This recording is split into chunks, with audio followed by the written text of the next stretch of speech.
we should continue with the fight, because we need to live in a world that is free and a world that respects and protects all women of all facets, from all facets of life, whether poor or rich, middle class, whatever they are. We need to respect and protect their rights. So you've done a commendable job, but we still have a lot to do going forward. Now let's go to Studio B and check on Robert Chirabo Nyonyintano. Good morning, Robert. A lovely morning to you, Sonko, and of course the viewers. Thank you so much for waking up with us. Now, I don't know the best word to say, but I think I was watching some of the clips and the happenings in the General Court Martial, and there is a bit of drama.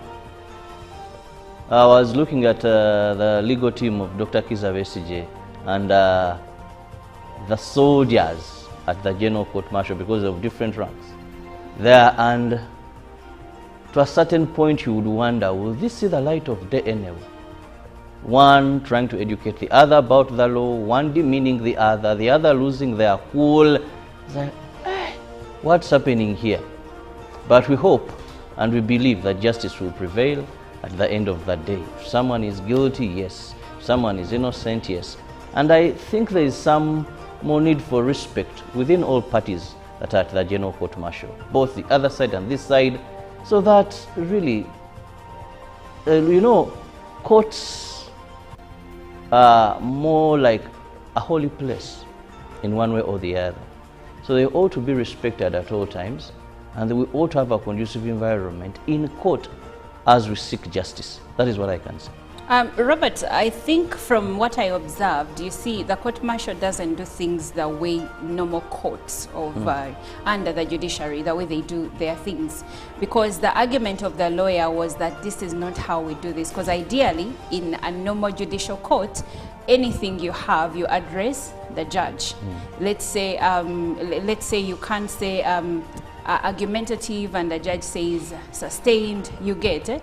You address the judge addresses the lawyer. So the lawyer had issues with this person on the side addressing him, but also he forgot that this is the court martial, and in the court martial things are done differently.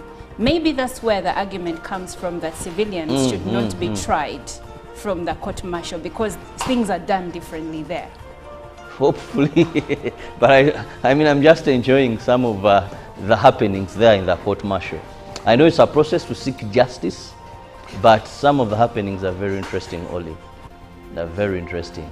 And I hope that some people know that it's a struggle for justice and not seek to either make political crown out of it and all that. It's interesting. Yeah, it is interesting, Robert. But take us into the local news. Well, we'll begin with President Yoweri Museveni. He's for some time been on wealth creation tours, region to region, and yesterday His Excellency Yoweri Kaguta Museveni took the wealth creation crusade to a Sebei sub-region, with his first day in the area being in Kweni, Bukwo and Kapchora district. In the three districts, the president visited key selected parish development model program beneficiaries. The wealth creation sub-region tour returned yesterday with the president camping in Sebei area. Chirimo Nicholas received the president as he started a 3-day visit in the sub-region. 54-year-old Chirimo is a model farmer in zero grazing, banana, coffee, maize growing and poultry.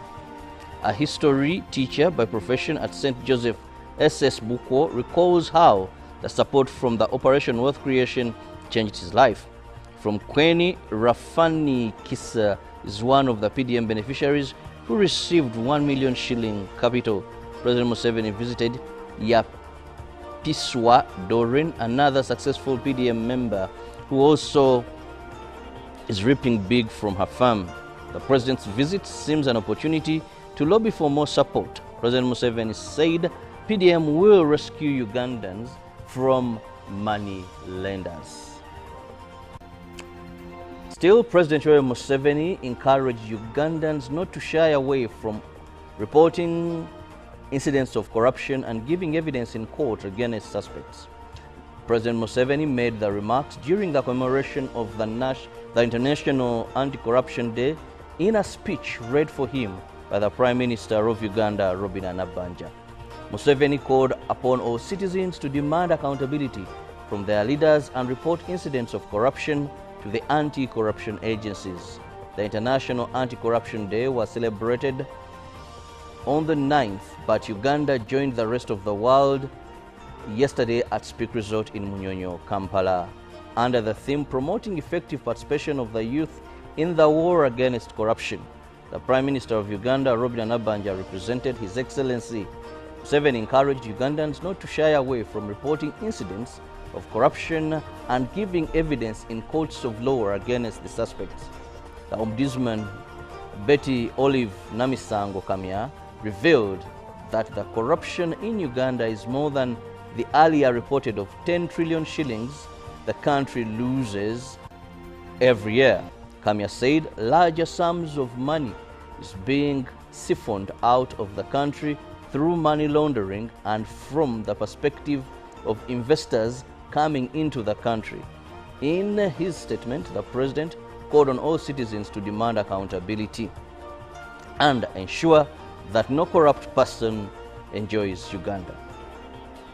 Now over to human rights. The Uganda Human Rights Commission is concerned over the increasing misuse of social media to demean and degrade the dignity of women. The commissioner's chairperson, Mariam Wangadia, said many people are now using social media network platforms to tarnish the image of women. Wangadia made the remarks during a high-level multi-sectoral dialogue to commemorate the International Human Rights Day in Kampala. Wangadia is concerned over the increasing misuse of social media to degrade women. Wangadia reminded the perpetrators of these actions that they are insultful to the women and individuals and also to mothers and the nation at large. This was during the commemoration of the Human Rights Day in Kampala. Wangadia says such behaviors violate human rights of the women. She urged women's organizations not to be silent when this is happening.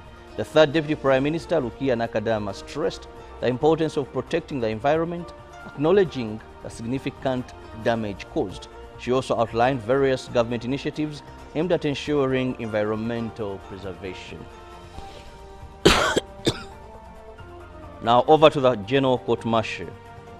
Court-Martial has further remanded retired Dr. Kanokiza Besigye and his co-accused Haji Obedi Lutale to Luzira prison until January next year.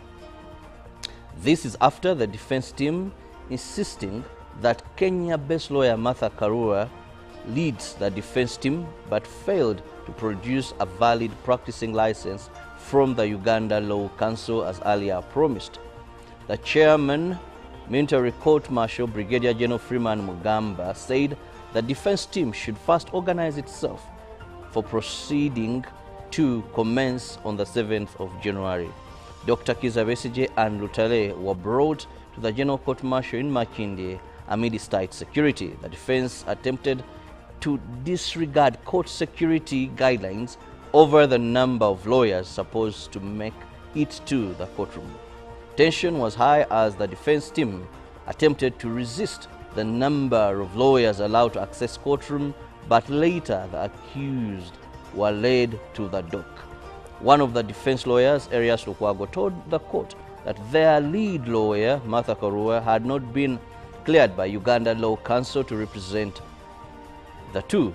Lukwago also informed court that one of their defense lawyer, retired Major Ronald Iduli, had gone missing. Prosecution led by Lieutenant Colonel Raphael Mugisha attempted to respond to their submission but met a lot of resistance from the defense lawyers, including heckling, prompting a lot of confusion. They informed court that they were ready to proceed with the matter but could not be allowed to submit. Court presided over by its chairperson, General Freeman Mugambe, adjourned the case till 7th of January. To the international scene, where Israel has confirmed it carried out attacks on Syria's naval fleet as part of its efforts to neutralize military assets in the country after the fall of the Assad regime. In a statement, the Israel Defense Forces said its ships struck the ports at Al-Baida and Latakia on Monday night, where 15 vessels were docked.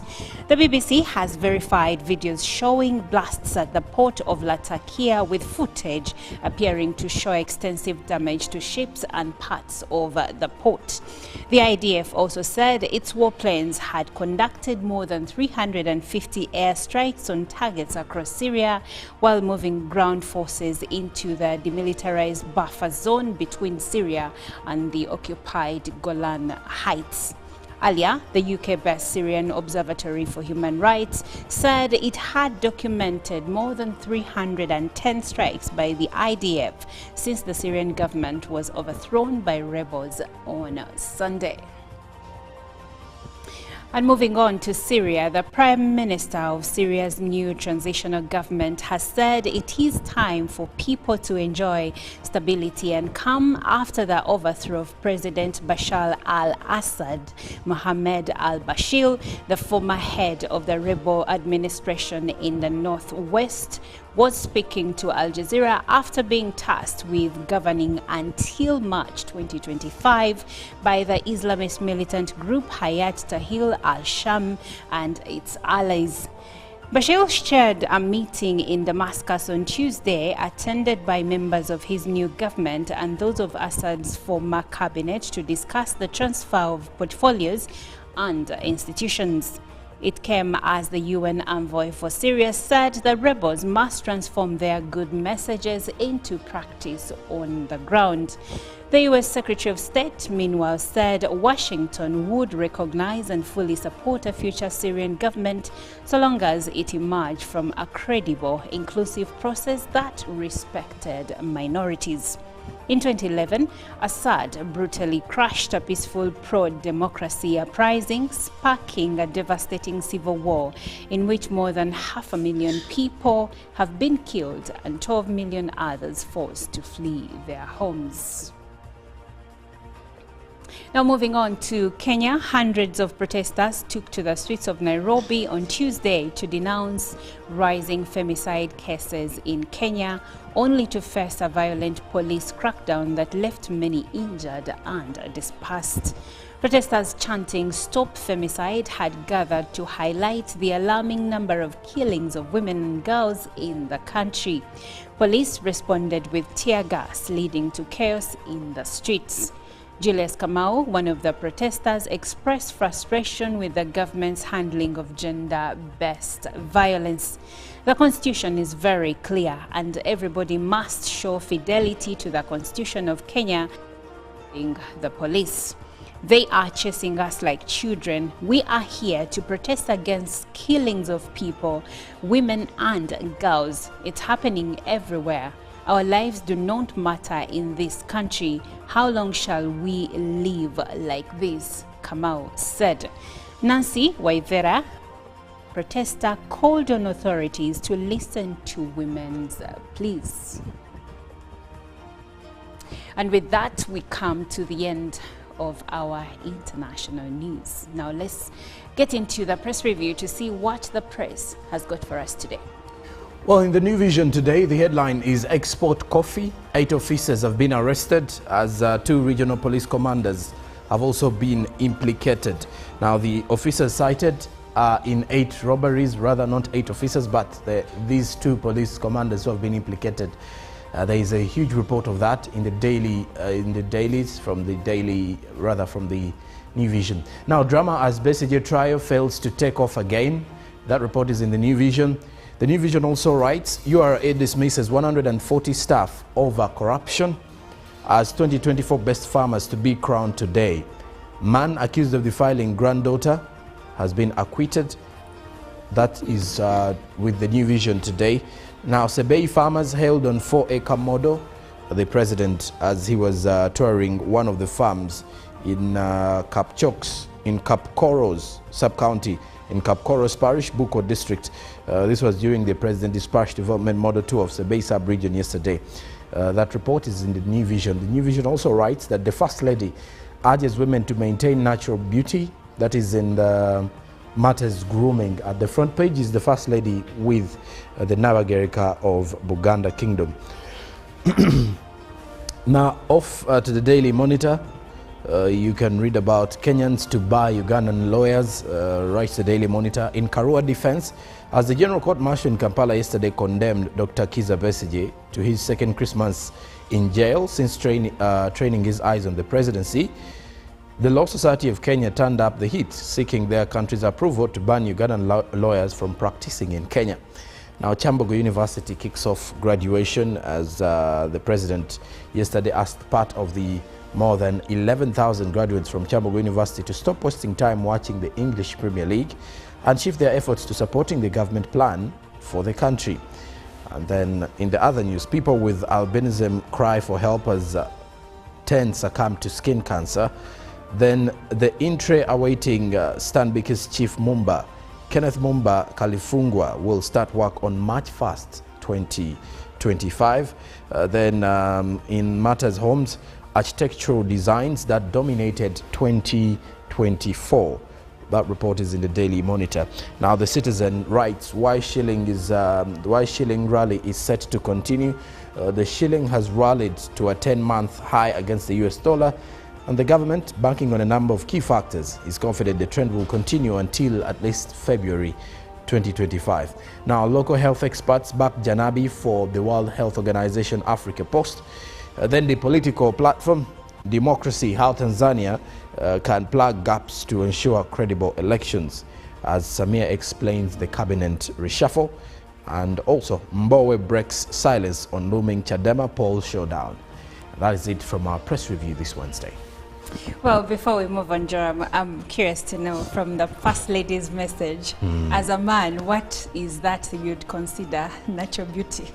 I think the natural beauty is no makeup, just showing up, simple lotion, maybe simple Vaseline. Okay. Yeah. Aren't we going to walk around like men? No, there are quite a number of women who are so good without anything. Let me tell you something. At a certain point in your life as a woman, teenage, maybe early 20s, you're good. Later on, you need some enhancements. No, surprisingly, Olive, I think she's coming from a point of some women, herself inclusive, by the way, because you've not seen her in any picture having that makeup. So I think from her own perspective and what she has gone through, she's sharing from her own point of view. The First Lady has always been a very beautiful woman. Not but so many again, women can speak confidently. But I think it's not actually about beauty at times. It's about what someone wants. Because there's some people who want the makeup on, and then the others who are okay without having All it. right. Anyway, it's I think it's everyone's choice really. But if you are beautiful enough to walk around without anything, then you should go ahead and just do that. We'll take a short break. Here is Adele with Water Under the Bridge.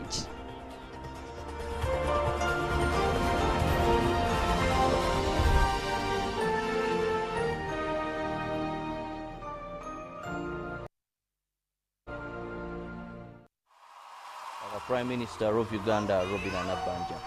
Museveni called upon all citizens to demand accountability from their leaders and report incidents of corruption to the anti-corruption agencies. The International Anti-Corruption Day was celebrated on the 9th, but Uganda joined the rest of the world yesterday at Speak Resort in Munyonyo, Kampala, under the theme Promoting Effective Participation of the Youth in the War Against Corruption. The Prime Minister of Uganda, Robin Anabanja, represented His Excellency. Museveni encouraged Ugandans not to shy away from reporting incidents of corruption and giving evidence in courts of law against the suspects. The Ombudsman, Betty Olive Namisango Kamya, revealed that the corruption in Uganda is more than the earlier reported of 10 trillion shillings the country loses every year.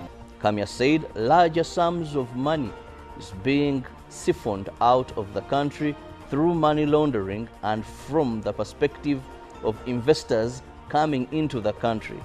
In his statement, the president called on all citizens to demand accountability and ensure that no corrupt person enjoys Uganda.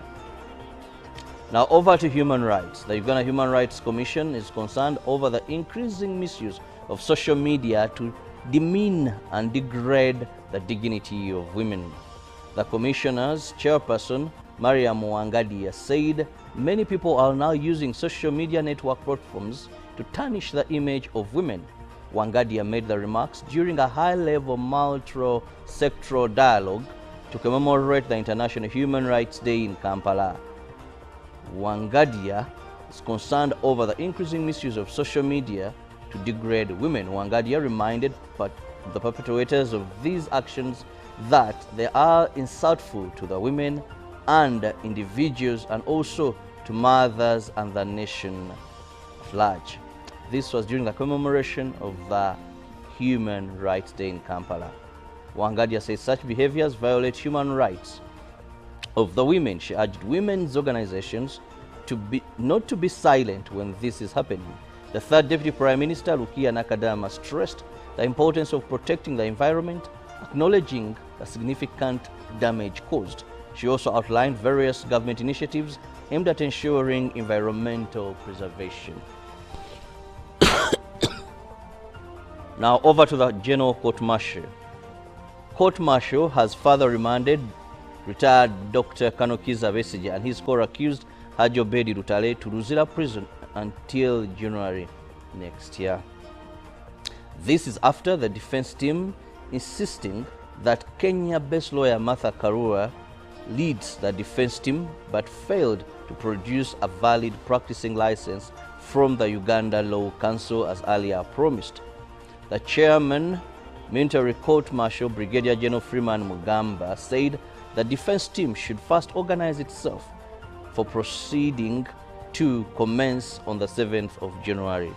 Dr. Kiza Besigye and Lutale were brought to the General Court-Martial in Makindye amid tight security. The defense attempted to disregard court security guidelines over the number of lawyers supposed to make it to the courtroom. Tension was high as the defense team attempted to resist the number of lawyers allowed to access courtroom, but later the accused were led to the dock. One of the defense lawyers, Arias Lukwago, told the court that their lead lawyer, Martha Karua, had not been cleared by Uganda Law Council to represent. You can now get all the Chibuzi out with MTN voice bundles. Call all networks. Kubei Dondoro. Buy a 25-minute voice bundle for only 1,000 or buy any daily voice bundle of your choice. Dial *100 *21 hash and select daily or use the My MTN app. When we talk together, we are unstoppable.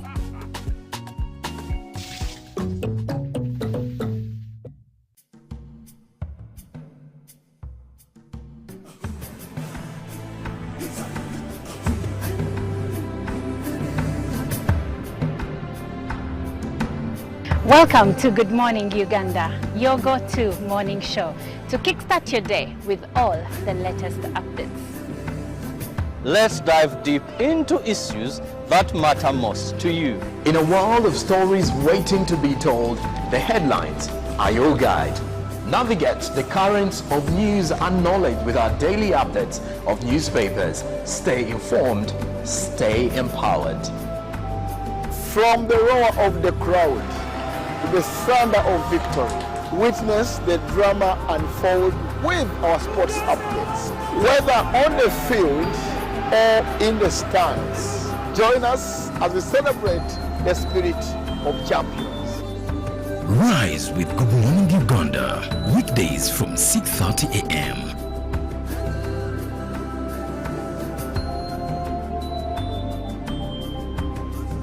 Live from UBC Studios in Kampala, this is Good Morning Uganda.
Good morning and welcome once again to Good Morning Uganda. I'm Olive Monica Najuma, right with Jerome Paul Sonko and Robert Chirabo Nyonyintano. Now I have a question for you. How much do you use your phone? How often do you use your phone?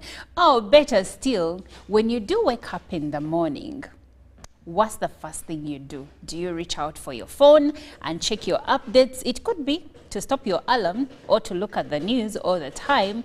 But the biggest question is, how addicted are you to your phone? You see, phones have become part and parcel of our lifestyles, so much so that if you forgot your phone somewhere, I like to say that sometimes it feels like you're suffering withdrawal symptoms, like someone who is trying to withdraw from a drug addiction of sorts, because the palpitations, the fear, the concern, the uneasiness, the restlessness, because you don't have your phone, something I can only relate to our drug withdrawal. So how much do you use your phone and how addicted are you to your phone? I'm asking this question because experts are saying that phones are now our closest companions. And according to a report I'm looking at, they say while technology can enhance our lives, nothing beats the warmth and richness of the real world connections. But many of us have forgotten real-world connections. You find a group of friends seated together and guess what? Everyone is on their phones. They are snapping, they are sending the pictures, connecting more with the people that are online rather than the people that are within their vicinity. So how did we lose it? How did we get here? Those are some of the questions that we will be looking into. And I would like, first of all, to bring you in, Jerome Paul, and I'll ask you the same question. How much of your phone do you use? How much do you use your phone? I think I use it. I'm even looking for the right word to use here. I think when I look through how my day runs or my daily routine, the phone, or most of the time, is spent on the phone because you'll find I'll find myself having it while at work here. I'll find myself having it when I'm seated somewhere, trying to think through certain things, but I'll still have it either scrolling through social media or maybe trying to text and talk to someone. So meaning, like you've mentioned with the report, it has now become a part and parcel of my life and maybe a part and parcel of so many other people's lives, especially those who have the smartphones. Because this is a conversation that looks at the people with smartphones. Smartphones, yes. And the others with, let's say, the ordinary katochi, you're not so much addicted to it. It's always for business. In fact, if someone finds you with it, they definitely know either you're going to be using it to make calls, send messages, or receive messages and do maybe some mobile money transactions. I honestly forget that they still exist. You see? So meaning we are now here in a world where we're looking at how the usage of smartphones has become really addictive. And it's not even just smartphones. There is something within the smartphones that makes it very, very addictive, which is the social media part of things. Because with social media today, there are quite a number of apps these smartphones come with. Others are downloadable, others come within with the phone or with the gadget that you're holding. But the addiction starts with this social media bit of things on these smart gadgets, that you have a given social media platform and everyone has got one social media platform that they are most addicted to. So Jerome, when in the early 2000s, when Facebook was launched, I think I started using Facebook myself in 2007. But way before that, we had the monitor chat rooms online. Not very many Ugandans used those. And then we had Oh my goodness, I'm forgetting them. Then there was Yahoo, there is a way we would connect. But then Facebook, when it came, it changed things around. And now later on, we have Instagram, we have Snapchat, we have Telegram. We have so many social media sites where we connect. So it was for connection. And in the beginning, it was exciting. I'll give you an example. I had lost touch with one of my brothers who lives in France. And I used Facebook to find him and we reconnected. So it was for that purpose. But today, we have reached a point where we are there, we breathe. People will not read a book. They will say, someone on social media said. So in your opinion, how has society normalized the extensive use of smartphones and social media? Well, I think we've driven our life and have taken all our kind of thinking abilities to social media. In what way? We kind of, I don't want to say we breathe, or maybe we breathe social media, that if at all something, if you have something bothering you, you want to first throw it out there for people to listen to you, or to maybe to just give it a thought or two as well.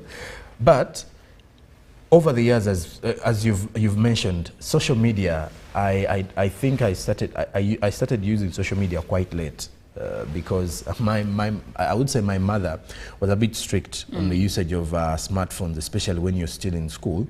But we still found out a way of accessing social media. And like you've mentioned, many of us started using social media as a way to connect with people we had taken long without seeing. Old schoolmates. Yes, family. And maybe someone you don't talk to and you're like, but it seems I started with this person in primary. Let me check and see how they're doing. And lucky enough, before people started giving themselves all these sort of names on social media, many people at the start were using real names. Their actual names. Like if I want Sonko, I type Sonko and I'll find Sonko. Or they would still have the initials of their names put somewhere. And on Facebook, they could tell you people you may know, or maybe in your contact list and something like that. So in that way, we built connections. People found out, their long lost friends. Others also got to make new friends. Now the problem started arising from the fact that we got to know new people on social media. And the more you get to know new people, at times you're like, well, I can explore more. And with social media, you're moving to different areas or different countries. Now the addiction comes in because like any other thing, if you're going to get addicted to something, it starts by just simple signs.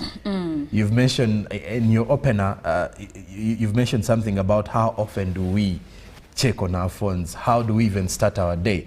And back in the time, if you have your car torch, the chances are very minimal for you to... The minute the alarm goes, first of all, the alarm was annoying. Exactly. So the chances are very minimal for you to start checking on your phone. Unless when you're a business person and you're expecting someone to call you in the morning, you'll just press and see if there is a missed call or a message. And if at all there is nothing, you go about your day. But on social media, you wake up in the morning at, let's say, 5 in the morning or 6. When you scroll and the first video or the first post you see is interesting, you will continue scrolling. Before you know it, it's 30 minutes in and you're already late for work, or you're late for your any given program. And at times, this is an addiction that has taken us by storm, I should say. We do not accept that it's an addiction. Many of us say, no, I'm just scrolling through social media, I'm just going through, but it has become an addiction. It is costing you something. Yes, it is costing us a lot, especially the mental health, and it is really taking us there. Okay, Robert in Studio B is joining us. And Robert, when we look at the social and behavioral impact of smartphones and social media onto our lives, emotional well-being, mental well-being, how has the relationship with phones affected, first of all, interpersonal connections such as family time or friendships? Thank you, Monica. Now, first we must accept that a phone to many is the closest friend.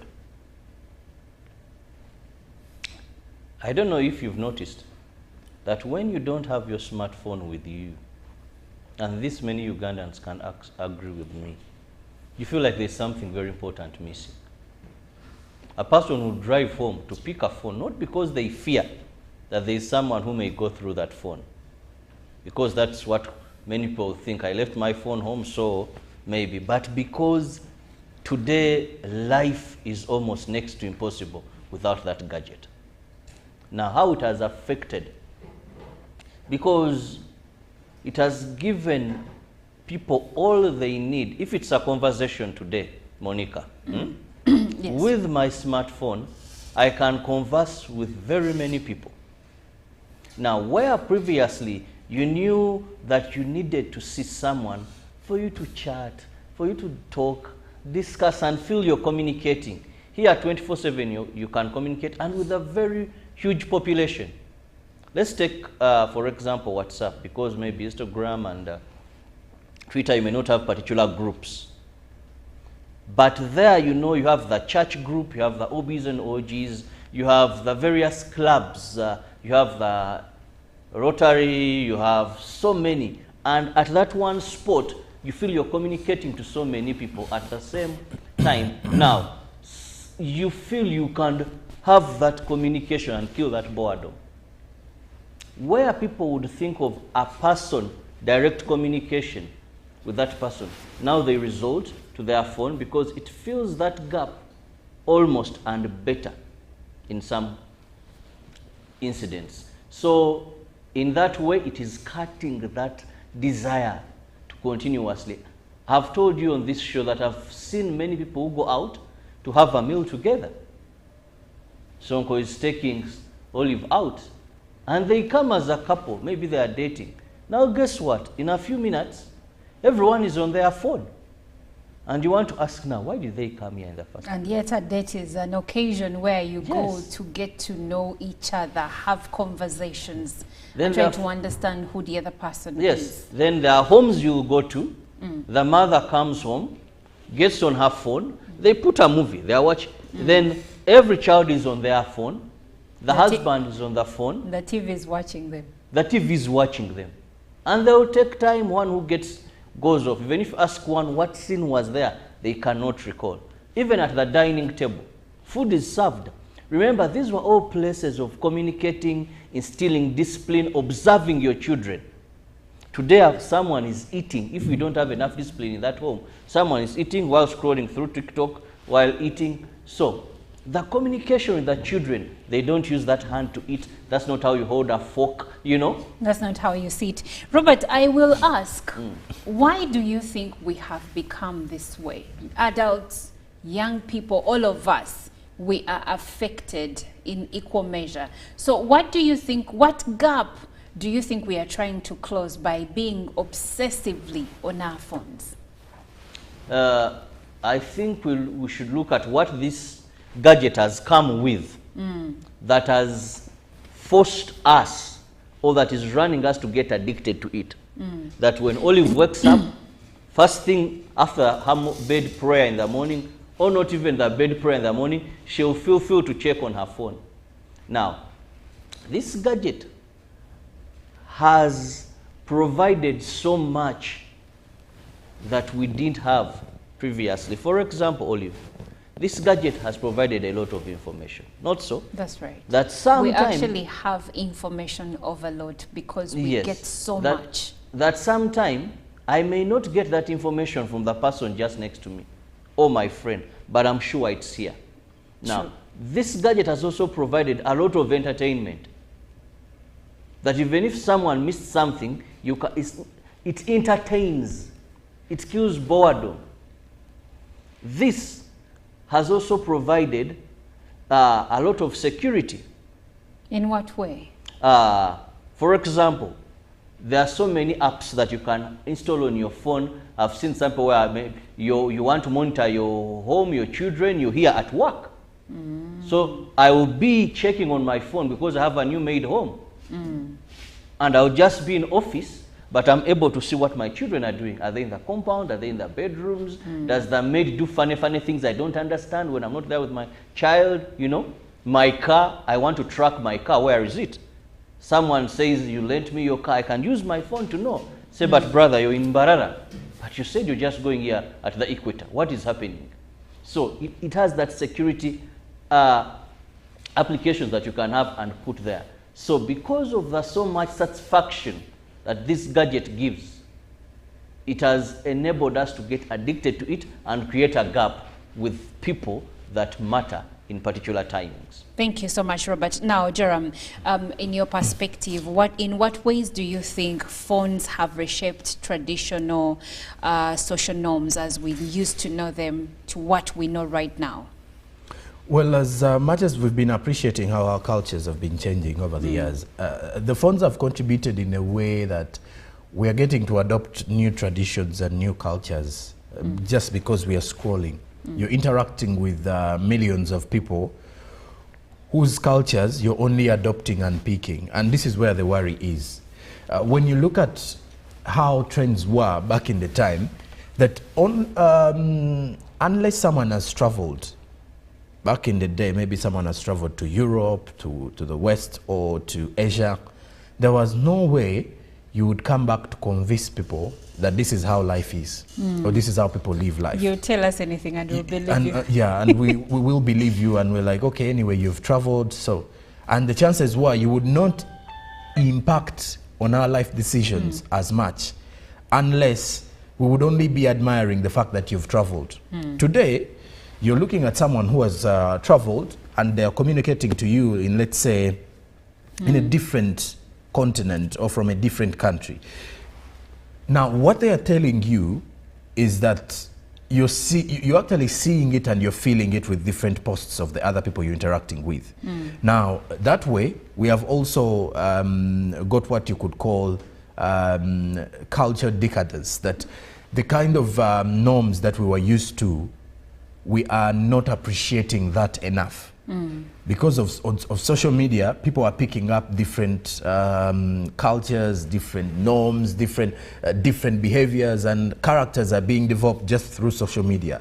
That you're seeing how an individual in, let's say, France, Germany, is living their life. And you're like, okay, so this is how life should be. This is a 21-year-old. This is a 30-year-old. I am 30, meaning I'm supposed to live life this way.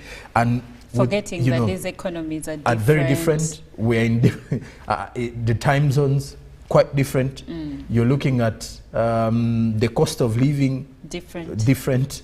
The kind of weather patterns very different. So there are lots of things that differ. We may have, we may breathe the same kind of air, but there are lots of things that really differ. And if you're to look at the things that we are having, Olive, today, there is that bit of forgetting about reality in today's age simply because of social media. We have completely forgotten about the real world. And unless reality checks in, and how does it check in? When you're depressed, when you're going through a certain phase of self-realization. And then you realize the phone is no comfort. Yes, that is when you know that, okay, now what you're seeing on social media at times is not the real world. So there's always the reality on ground. A question, Jerome. You did mention mental health. How phones are affecting our mental health, and I think some of the examples you've given are how. But do you think that phones are also contributing to increased rates of loneliness among a certain group of people, especially the youth? Yes, it is. It is, Olive, because we've now found comfort in on social media. If you happen to ask a young person today, what would you rather have, lunch or data? They'll choose data. They will first choose data. Wow. He or she will tell you why, because with data I'll keep up to speed with other people, maybe I'll get more lunch. When you listen to that bit that maybe they will get more lunch, maybe they will get access to more money, that is also understandable. Interesting. But when you look at that kind of situation, is that there are some people who would rather not have a meal but keep up to speed with social media. And the issue is the loneliness is something that has caused this, that people are more drawn to social media, that they would rather share whatever they are facing in life on social media than open up to individuals who matter. And we've seen all these scenarios where people throw their dirty linen on social media, people bring in social media wars where individuals who have issues amongst each other, or you've seen once friends now turned enemies become, open up kind of social media wars on different platforms, and then you ask yourself, why are you giving us all this information about your life? And this is where we are. And because people are not talking to people in their real lives. They would but they would rather tell seek counsel.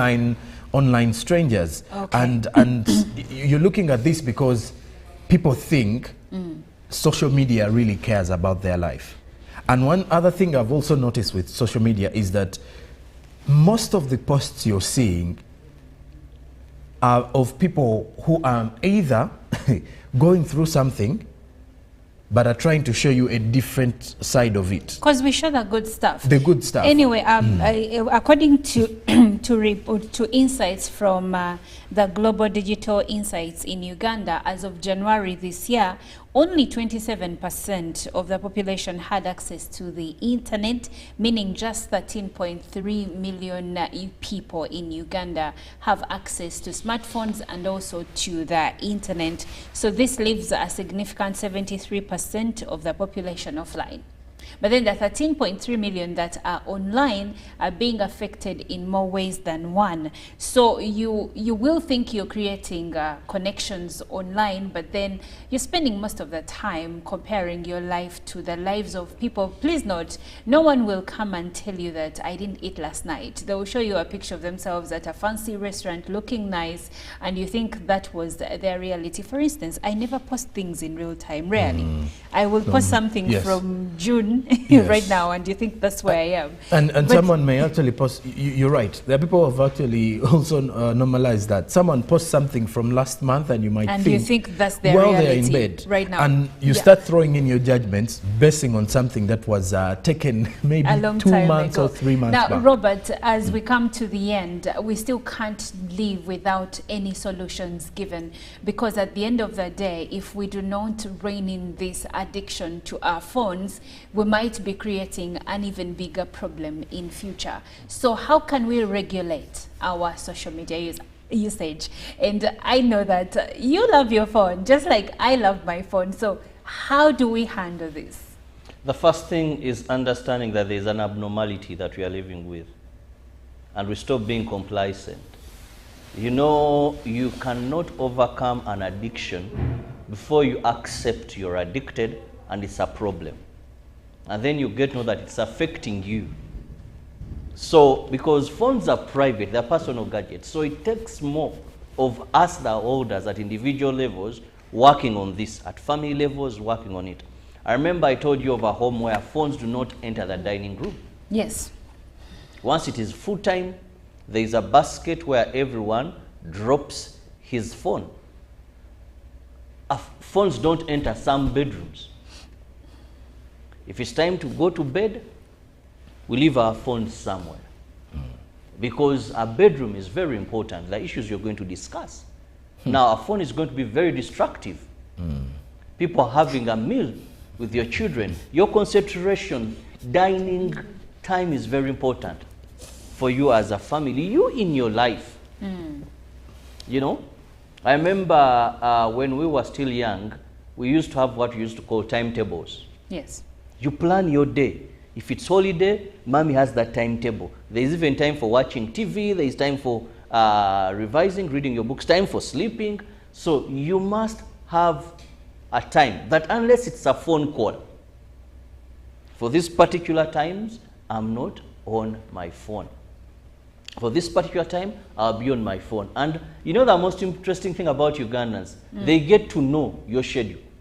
Somehow someone will tell them, so and so is offline from this time. So basically, when you put boundaries in place, people Yes, will eventually the world will accept. respect One them. thing I've learned is the world accepts you if they need you. They'll accept the way you do your things. I've seen very many people that will tell you that one on a Sunday you can't get it. If you have a deal, wait for Monday. Monday. But I also know those that will tell you that one is available 24/7. So it's very important that we know we have this addiction and we fight this addiction because it has affected us greatly. Well, thank you, Robert. And I have a comment from Jonathan. Jonathan says, Jonathan from Arua City, and he says, let's also look at the impact of OTT tax on the use of social media, especially Facebook. OTT was revoked, right? We don't have it anymore. Right. And Derek Asiki from Arua says, one thing that is worrying me is online gambling and on these smartphones. I believe that it greatly affects financial discipline, and gambling is psychologically harmful. But you know, gambling goes way beyond smartphones because there are so many people who queue up in betting, companies without even smartphones. Okay. So gambling is a different... Kapapla is now also another and then Mwesigwa Ronald says social media is a stress killer. So for him, you can't tell him nothing. But you see, as you're killing your stress, how much time are you spending on that phone? Because I'll give you an example of TikTok. You go there to see one video, before you know it, you're scrolling for 1 hour. Your data is exactly, and your data is done. So there is also social media cyberbullying, where young people are bullied online because they're not wearing the right shoes, the right clothes, and so much more. So we really need to be vigilant. This seems like something which is fun at this moment, but it could have dire consequences in the future. But we'll end our conversation here. Good Morning Uganda continues.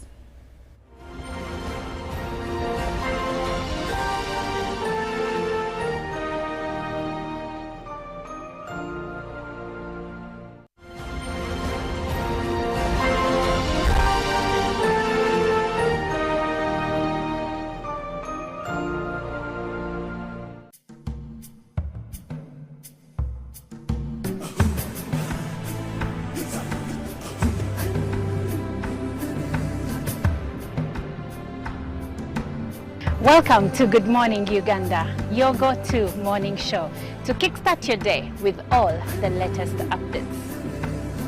Let's dive deep into issues that matter most to you. In a world of stories waiting to be told, the headlines are your guide. Navigate the currents of news and knowledge with our daily updates of newspapers. Stay informed, stay empowered. From the roar of the crowd to the thunder of victory, witness the drama unfold with our sports updates. Whether on the field or in the stands, join us as we celebrate the spirit of champions. Rise with Good Morning Uganda, weekdays from 6:30 a.m.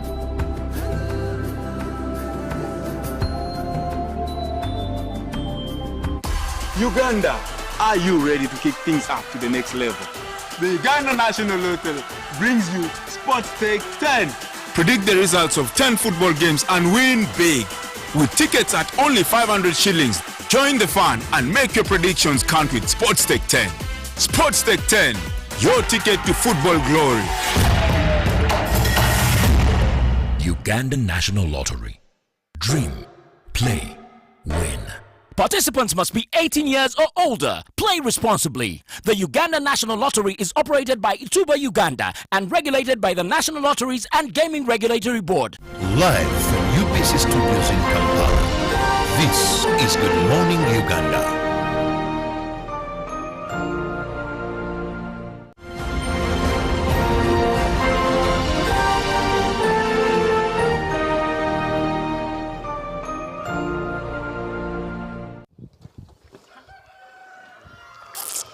Tegenda tambula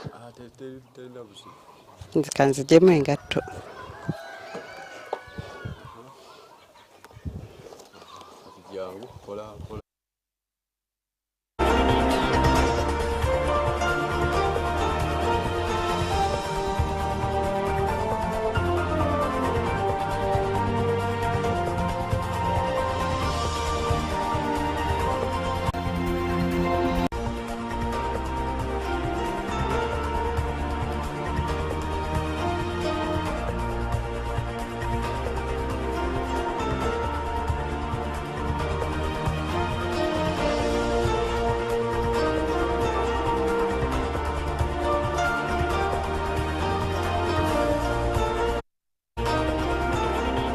think they had to convince me a lot to get up here because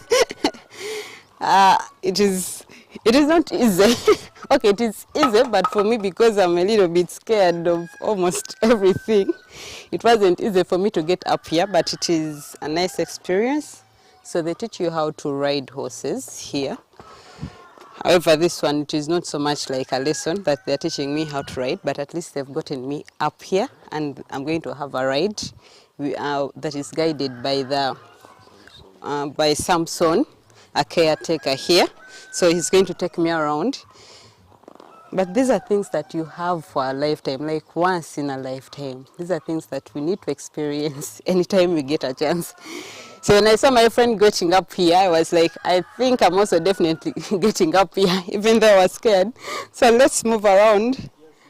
I used to see this in the Telemundo soaps. Now I'm here enjoying it. And it is in Uganda, the Pearl of Africa. Yeah.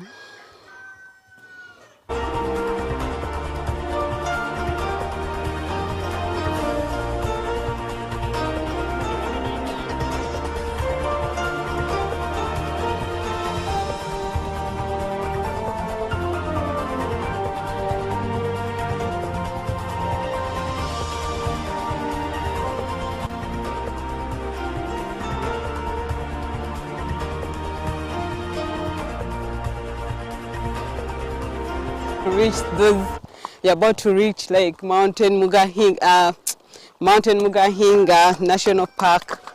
Hello everyone, you are most welcome to Kainela Farms Limited. My name is Lam Wori and I'm your guide throughout the farm today. That Kainela Farm.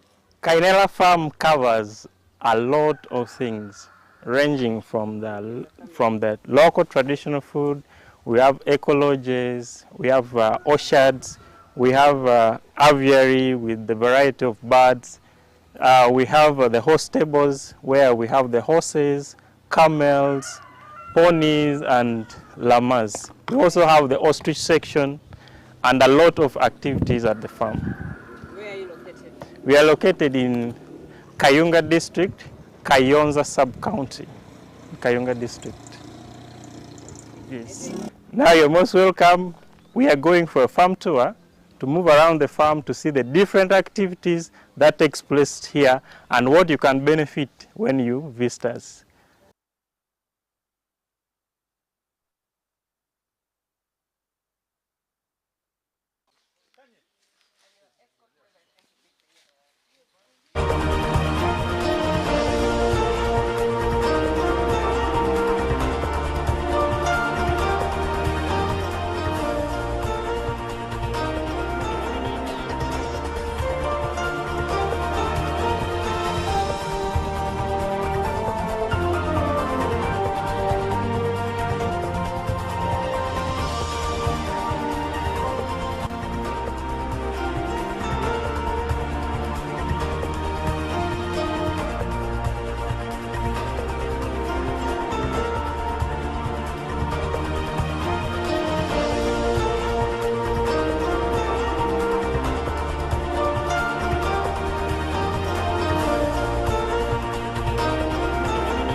We keep the horses, the camels and llamas. From the horses, you can come for horse riding, for those who know how to ride. And if you want to learn how to ride a horse, we also offer that services. For example, this horse, if you want to ride or you want to learn how to ride, they are readily available for you. How many do you have here? Currently, we have 5 horses and 3 camels.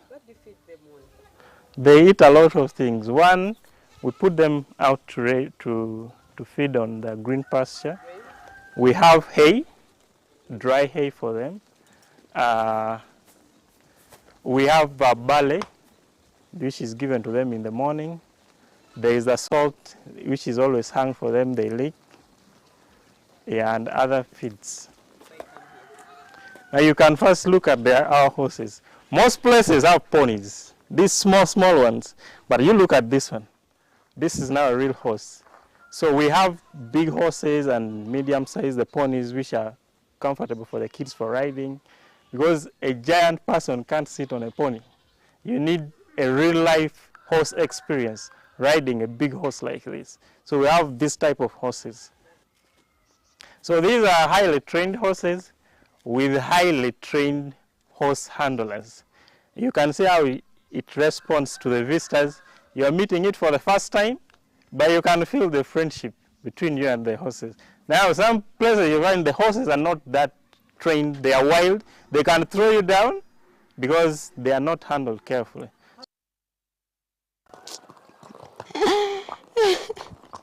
I don't even know how I got here and how you guys convinced me to get here. Okay. So now I...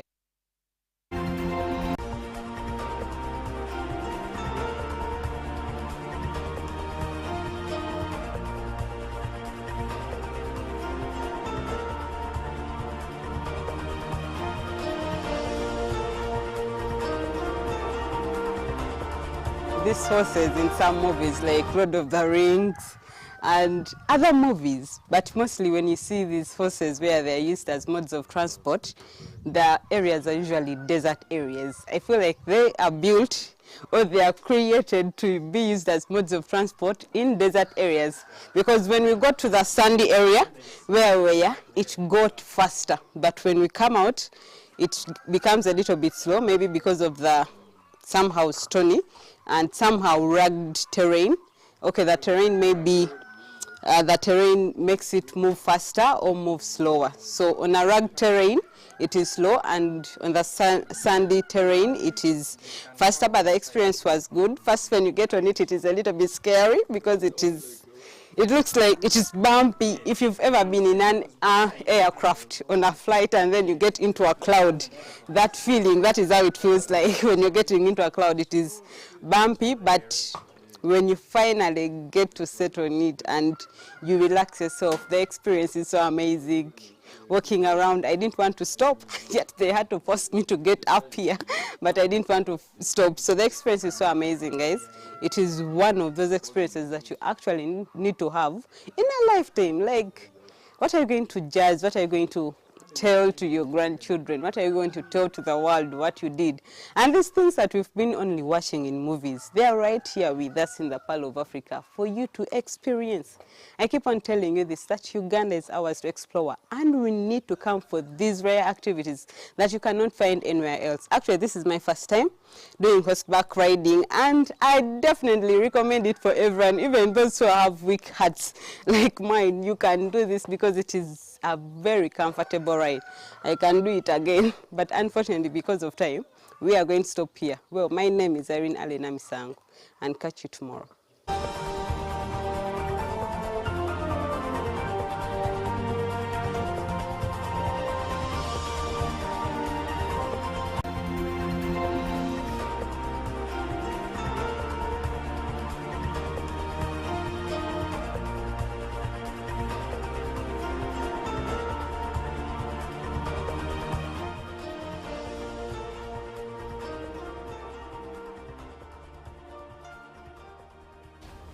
Well, good morning and good to have your company here on Good Morning Uganda. Business Time starts up with skills in renewable energy, because as efforts towards widening the access to renewable energy grow, vocational training institutions are being advised on targeting skilling. The CEO of Sendai Academy, Lloyd Chozeire, says at nearly 32% of access to solar-related utilities, the quality of technicians involved in installation for household and productive use, such as irrigation and milling, ought to be improved. She was speaking during the pass out of a cohort of solar installation technicians trained by Sendai Academy.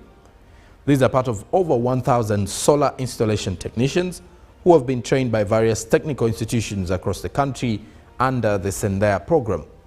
They were passed out at Kaliro Vocational Training Institute as the Chief Executive Officer at Sendai Academy, Engineer Lloyd Chozeire, revealed that the partnership with Stiftang and a host of vocational training institutes in different regions of Uganda look at quality across the renewable energy value chain, with varying curriculum reviews in vocational training. Some researchers also said interventions address community challenges. These freelance solar technicians received startup toolbox kits as they enter the job market to install solar systems. Now, elsewhere, we talk matters tax mobilization and more, because the Uganda Revenue Authority's processes have increasingly become a fertile ground for corruption, according to John Musinguzi, the Commissioner General of URA. Speaking at the URA Integrity Forum, John Musinguzi highlighted challenges of revenue leakage and corruption within the business landscape, pledging decisive action to address these issues. The URA Integrity Forum, Kampala edition, sought to combat corruption and revenue leakage that only robs the economy a significant amount of money, but also slows down socio-economic development. Now, annually, over 450 billion is lost in potential tax revenue. The forum comes at a time when the cases of collusion between URA staff and the taxpayer are on rise. The trend has also seen 140 staff contracts terminated, as the URA Commissioner General John Musinguzi revealed the tax body widening the net nab the corrupt taxpayers and agents too. In the same stakeholders meeting, various stakeholders in the business sphere raised concerns about URA's combative nature in fighting corruption, which they say has created a big rift. Now, many URA processes, for example, have become fertile ground for corruption. For example, the clearance of imports and another form of corruption manifests through the use of clearance agents. This is according to the business stakeholders. Meanwhile, URA has also urged all the taxpayers to pay and to take advantage of the ongoing tax waiver through paying their outstanding principal tax by December 30th, and all penalties and interests shall be waived. Now, lastly, from business is the Forex update.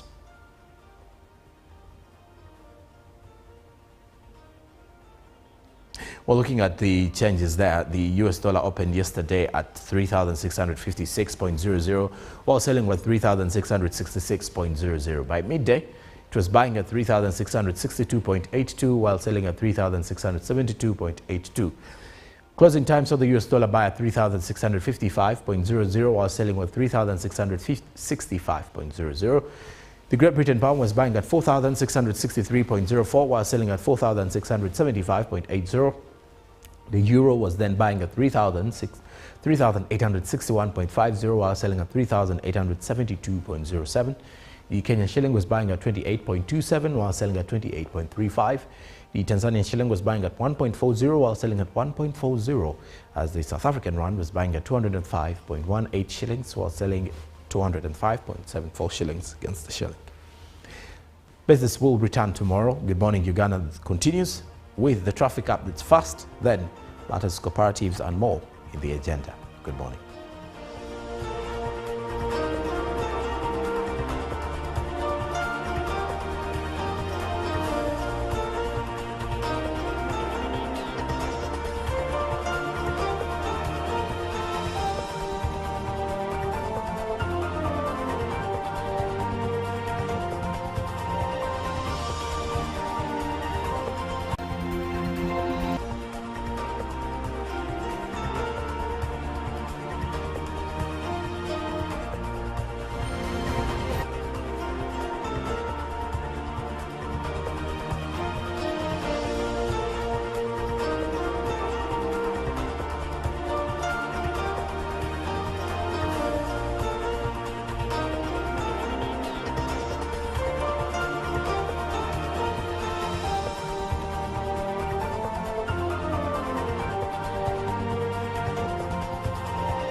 Traffic updates, let's dive in. I'm Olive Monica Najama. Now we start off right in Kabalagala, where Gaba Road, Muyenga Road and Senyonga Road connect. A few minutes ago there was traffic jam in this area, but now it's all clear. We have smooth flow of traffic.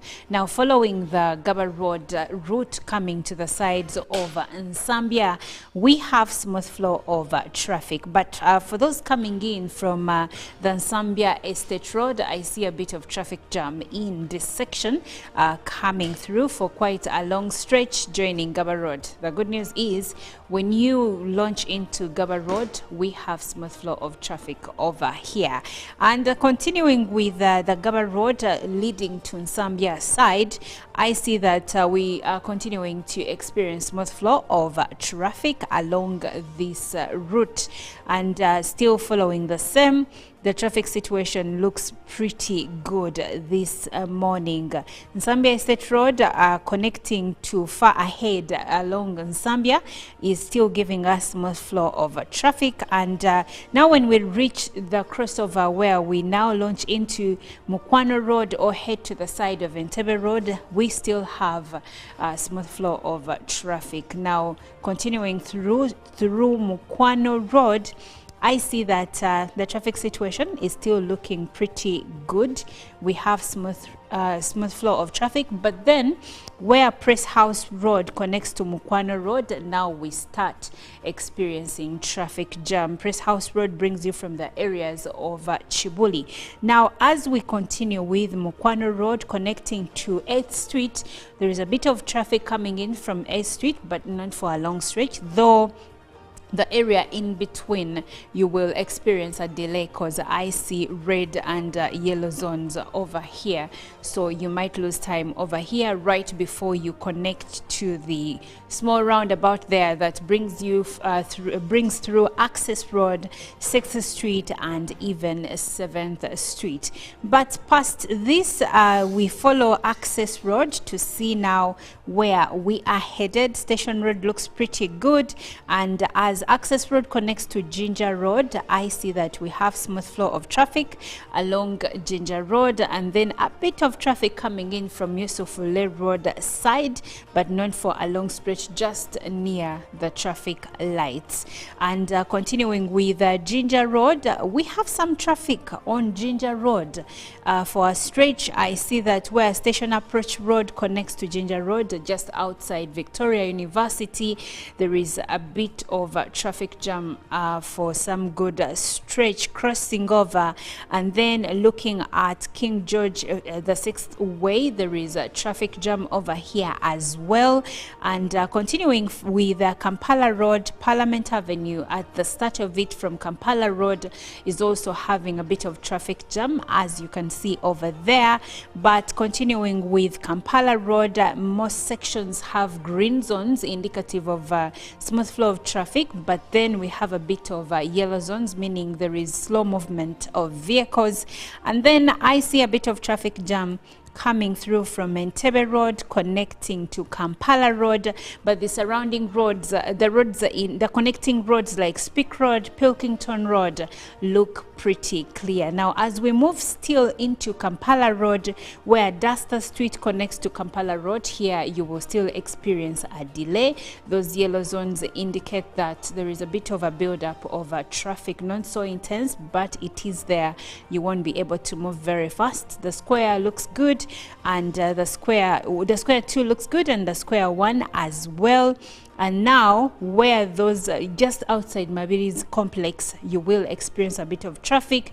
There is a lot of Katogo here, especially as you connect to Johnston Street and also Button Street.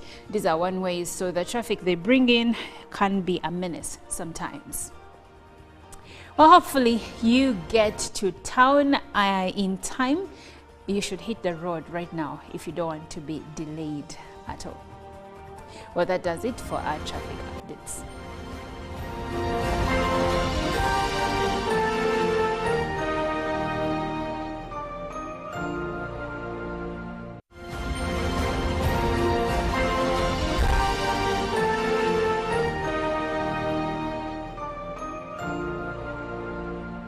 Pick of the day on UBC. Every Wednesday, 10 p.m. on your public broadcaster.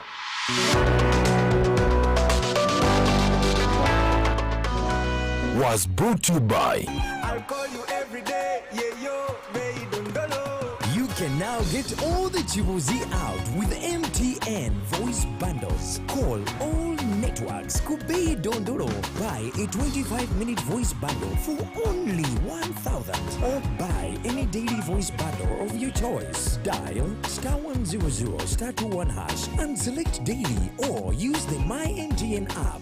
When we talk together, we are unstoppable.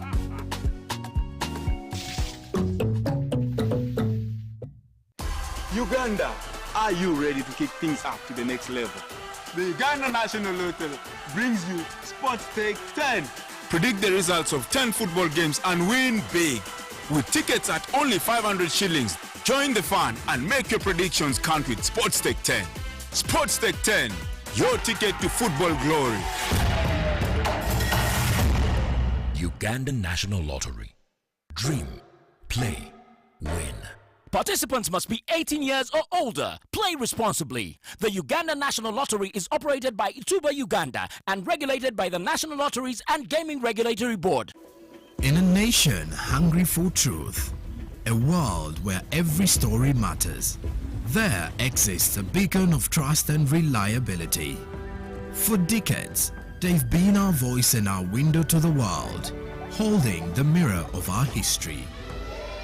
With 4 TV stations and 11 radio channels spanning 27 languages, they stand as guardians of information, defenders of truth.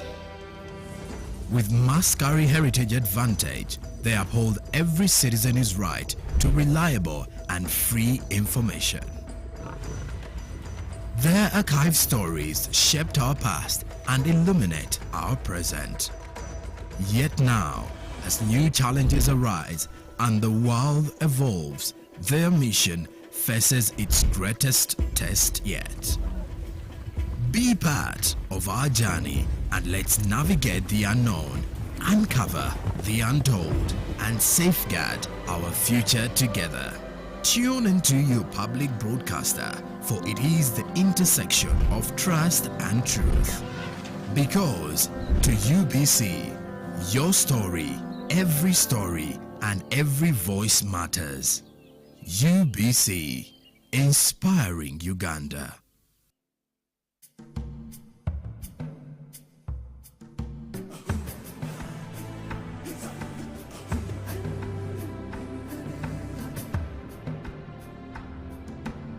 Welcome to Good Morning Uganda, your go-to morning show to kickstart your day with all the latest updates. Let's dive deep into issues that matter most to you. In a world of stories waiting to be told, the headlines are your guide. Navigate the currents of news and knowledge with our daily updates of newspapers. Stay informed, stay empowered. From the roar of the crowd to the thunder of victory, witness the drama unfold with our sports updates. Whether on the field or in the stands, join us as we celebrate the spirit of champions. Rise with Good Morning Uganda, weekdays from 6:30 a.m.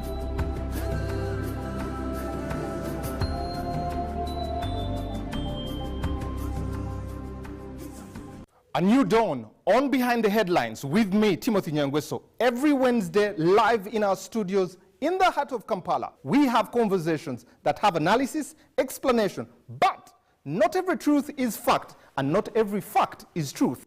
Every Wednesday, 10 p.m. on your public broadcaster. All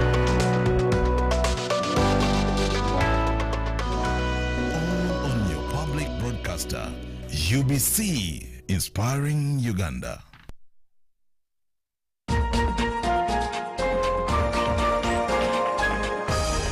We're going to be talking about farming, but it's not me that's going to do that. My name is Hava K. Luanga. My name is Larry Charles K. Let's go! Mixed farm is a type of farming that involves growing crops and raising livestock. This is the spice garden and for the vegetables. My first favorite spice has to be black pepper. What's black pepper in Uganda? Kamulali or mudagavu. What? We're going to talk about the Sechunga. We're going to see how big it is, as big as Larry's head. And then we're going to talk about the Mangada. So we're going to get there. We have still so many farms to visit, and I would like to hear from you. This is the Little Farmer Show, and we are bringing coolness back to farming. See you!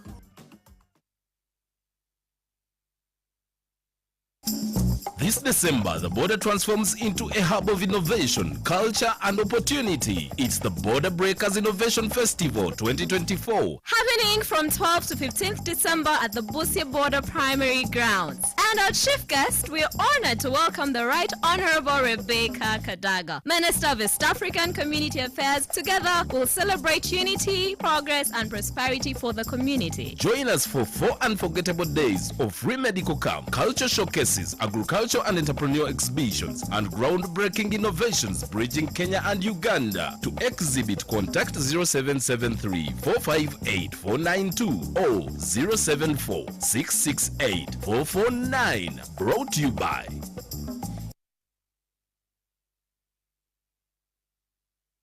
Live from UBC Studios in Kampala, this is Good Morning Uganda.